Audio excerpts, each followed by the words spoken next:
पहले चरण के मतदान के बाद जो फीडबैक मिल रहा है उसे देखकर, भाजपा के नेताओं के भाषणों को देखकर मुझे लग रहा है कि वो समझ रहे हैं कि कहीं ना कहीं बीजेपी आज बैकफुट पर है और तमाम प्रचार संसाधन लगाने के बाद सारी ताकत झोंकने के बाद भी जनता संतुष्ट नहीं है। और मैं मानता हूं कि ये चुनाव एक बदलाव का चुनाव है और न सिर्फ राजस्थान में लेकिन समूचे भारतवर्ष में जहाँ जहाँ इंडिया लाइन चुनाव लड़ रही है वहाँ पर हमारे उम्मीदवारों को बढ़त मिल रही है। और जो नैरेटिव सेट हुआ है पिछले 2-3 दिन में वो बड़ा अचंभे वाला है और मुझे लगता है कि जिम्मेदार पदों पर बैठे लोगों को इस प्रकार की शब्दावली का, इस प्रकार की भाषा का उपयोग नहीं करना चाहिए, क्योंकि जो बातें बोल रहे हैं चुनाव में, हमें तो किसान की, नौजवान की, विकास की, उन्नति की, उद्योग की, निवेश की, एक बेहतर भारत बनाने की बात करनी चाहिए। हम चर्चा अगर करते हैं वही मंदिर मस्जिद और वो मंगलसूत्र और इस तरह की बातें कर कर मुझे लगता है भावनाओं को भड़काने का काम हो रहा है। कहीं ना कहीं उस पर परहेज़ करना चाहिए। और मैं तो कह रहा हूँ 10 साल में जो सरकार ने किया है, अगर इतना अच्छा काम किया है कि आप आत्मविश्वास है आपके अंदर कि आप जीत कर आएंगे, तो उस पर चर्चा करनी चाहिए, उस पर संवाद होना चाहिए। जनता के बीच जाएं तो 5 साल का रोड मैप आप प्रस्तुत करें कि आप आगे क्या करेंगे। जैसे मैंने पहले कहा, खुद 10 साल सरकार हो गए, अब 5 साल और मांग रहे हैं, खुद के लिए 15 साल। और नौजवान जो फ़ौज में जाना चाहते हैं उनको कहा तो अग्निवीर बनो और 4 साल में रिटायर हो जाओगे, तो ये न्यायपूर्वक नहीं है। इसलिए चुनाव में जो कांग्रेस का पड़ रहा है हमेशा से पहले भारी था, अब और लगातार जनता का समर्थन मिल रहा है। और हरीश मीणा जी हमारे उम्मीदवार हैं यहाँ से। कल आदरणीय प्रधानमंत्री जी भी आए थे हमारे ज़िले में, बहुत सारी बातें बोलकर गए जो अपने आप में विवादित हो गई हैं। लेकिन जहाँ तक चुनाव की बात है, 26 तारीख को जब मतदान होगा उस चरण में कांग्रेस पार्टी का प्रदर्शन पहले से बहुत ज़्यादा बेहतर होगा, बीजेपी से ज़्यादा सीट हम जीतेंगे और टोंक माधवपुर से हरीश मीणा जी ऐतिहासिक बहुमत लेकर सांसद बनेंगे। पहले चरण में कम मतदान हुआ है, उसको लेकर आप किस तरह देख रहे हैं?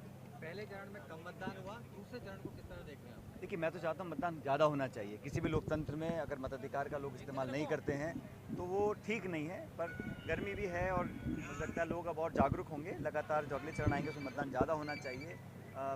लेकिन मैंने कहा ना, जैसे मुझे तो एहसास हो रहा है, मैं राज्य के कई ज़िलों में गया हूँ, राजस्थान में, पूरे देश के कई राज्यों में गया हूँ, हर जगह मुझे लोगों के में एक बदलाव की टीस दिख रही है और जो सुबुगाहट चल रही है, अंडरग्राउंड चल रहा है, वो बदलाव का चल रहा है। और इसके चलते मुझे लगता है कि भाजपा जो दावे करती थी उससे बहुत पीछे रह जाएंगे। भाजपा प्रत्याशियों की जिस तरह की बयानबाजी टोंक सवाई माधोपुर में सुनने को, देखने को मिल रही है। कल एक दलित की बारात को रोका गया, बड़ा बवाल हंगामा हुआ। किस तरह? देखिए, किसी के साथ भी अगर अन्याय होता है तो मैं तो उसको कभी कंडोन नहीं कर सकता हूँ। और कोई भी व्यक्ति हो, कोई जाति, बिरादरी, धर्म, समाज हो, किसी के साथ अगर कानून का उल्लंघन होता है, शोषण होता है, पीड़ा दी जाती है तो हम उसका विरोध करते हैं। सरकार, प्रशासन की जिम्मेदारी है कि न्याय मिलना चाहिए और बिना पक्षपात के, बिना भेदभाव के मिलना चाहिए। भाजपा के नेताओं ने नारा जारी कर रखा है कि जो राम को लाए हम उनको लाएंगे, इस तरह पे वोट मांगा जा रहा है। जो राम को लाए हम उनको लाएंगे, ये वो तो मैं कह रहा हूँ, धर्म के नाम पर वोट मांगना राजनीति में कितना सही है। धर्म किस व्यक्ति का क्या है वो उसके व्यक्तिगत उसका एक निर्णय होता है, क्या किसकी पूजा करता है, किसके भजन गाता है, किसका व्रत रखता है, क्या खाता है, क्या पहनता है। उससे राजनीतिक जो पद पे लोग हैं, संविधान से देश चलता है, उस संविधान की रक्षा करना, उस संविधान के मूल्यों को बनाए रखना, ये हम सबकी जिम्मेदारी है। और मुझे लग रहा है कि भाजपा के अंदर बौखलाहट का माहौल सेट हो चुका है, क्योंकि आज से 1 महीने पहले जो उनके स्टेटमेंट थे वो अलग थे, अब वो अलग तरह की रणनीति पे आ गए हैं। कि जनता बड़ी समझदार है और मुझे अपने देश के मतदाताओं पर पूरा भरोसा है कि वो सही निर्णय करेंगे और कांग्रेस इंडिया अलायंस को जिताएंगे। फीडबैक मिल रहा है उसे देखकर, भाजपा के नेताओं के भाषणों को देखकर मुझे लग रहा है वो समझ रहे हैं कि कहीं ना कहीं बीजेपी आज बैकफुट पर है और तमाम प्रचार संसाधन लगाने के बाद सारी ताकत झोंकने के बाद भी जनता संतुष्ट नहीं है। और मैं मानता हूं कि ये चुनाव एक बदलाव का चुनाव है और न सिर्फ राजस्थान में लेकिन समूचे भारतवर्ष में जहाँ जहाँ इंडिया लाइन चुनाव लड़ रही है वहाँ पर हमारे उम्मीदवारों को बढ़त मिल रही है। और जो नैरेटिव सेट हुआ है पिछले 2-3 दिन में वो बड़ा अचंभे वाला है और मुझे लगता है कि जिम्मेदार पदों पर बैठे लोगों को इस प्रकार की शब्दावली का, इस प्रकार की भाषा का उपयोग नहीं करना चाहिए, क्योंकि जो बातें बोल रहे हैं चुनाव में, हमें तो किसान की, नौजवान की, विकास की, उन्नति की, उद्योग की, निवेश की, एक बेहतर भारत बनाने की बात करनी चाहिए। हम चर्चा अगर करते हैं वही मंदिर मस्जिद और वो मंगलसूत्र और इस तरह की बातें कर कर मुझे लगता है भावनाओं को भड़काने का काम हो रहा है। कहीं ना कहीं उस पर परहेज़ करना चाहिए। और मैं तो कह रहा हूँ 10 साल में जो सरकार ने किया है, अगर इतना अच्छा काम किया है कि आप आत्मविश्वास है आपके अंदर कि आप जीत कर आएंगे, तो उस पर चर्चा करनी चाहिए, उस पर संवाद होना चाहिए। जनता के बीच जाएं तो 5 साल का रोड मैप आप प्रस्तुत करें कि आप आगे क्या करेंगे। जैसे मैंने पहले कहा, खुद 10 साल सरकार हो गए, अब 5 साल और मांग रहे हैं, खुद के लिए 15 साल। और नौजवान जो फ़ौज में जाना चाहते हैं उनको कहा तुम अग्निवीर बनो और 4 साल में रिटायर हो जाओगे।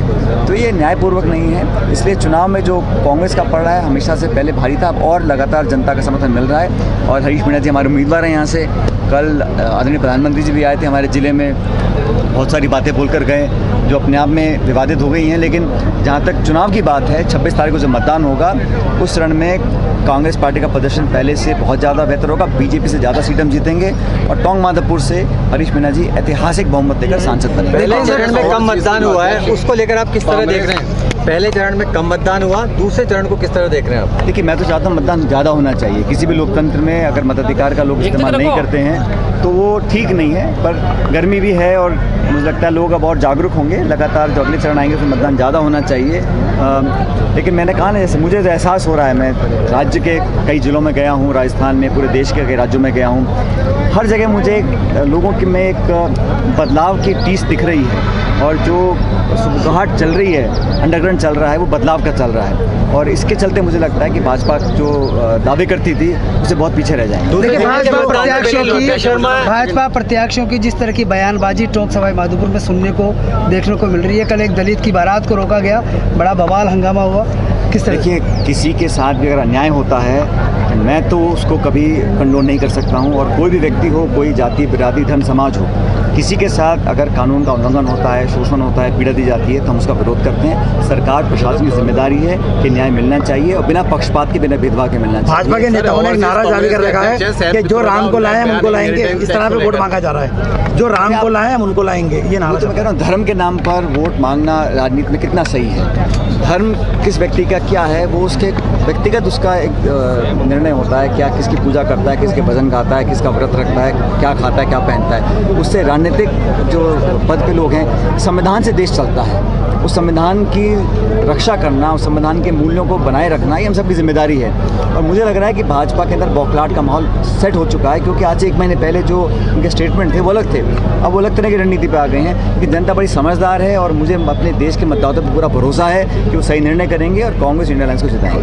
कांग्रेस के अध्यक्ष उनका एक बयान आया है, धीरे-धीरे इसकी टहनियां अलग हो रही हैं। सर, लोकेश शर्मा टेलीफोन कांड पर प्रेस कॉन्फ्रेंस कर रहे हैं 4 बजे।